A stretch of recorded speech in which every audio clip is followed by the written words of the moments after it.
Let's go live to Wellington now, where there has been a verdict of sorts, somewhat confusing in the Hagaman defamation trial. This is Andrew Little, who made comments about Earl and Lani Hagaman, a donation they made to the National Party. They'd also won work to build a scenic hotel in Niue. Jane Patterson, our political editor, is standing by.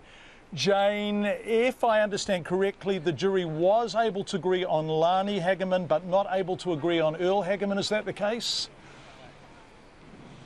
That's right, John, and Justice Clark described it as an elusive outcome, which it certainly is.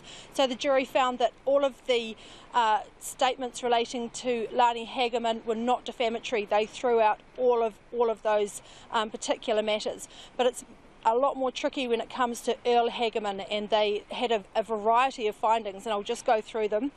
They could not reach a majority agreement regarding the meaning of words in 4 of the statements he made, so even a majority jury, that is 3/4 of the jury, could not reach a decision in that.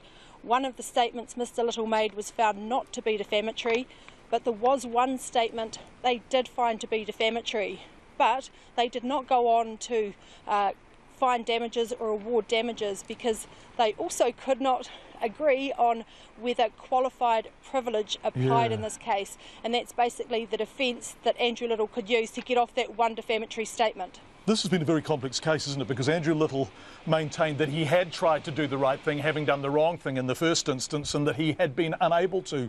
So where to now? Is there any sense of what happens next? So the only thing we know now is that Justice Clark has called the parties back to chambers. We don't have a date yet for that, basically to discuss where now to go. So the options are that Lani Hagaman could drop the case and Earl Hagaman altogether. The parties could settle, or it could go back to trial to once again hear those issues relating to the statements for Earl Hagaman.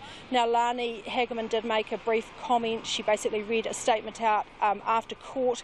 She said that people facing defamation are guilty until they can prove themselves innocent, and she thanked the people that had supported her through this. I asked her at the end what she intended to do. She said that still had to be considered. So really, this all still up in the air for Andrew Little.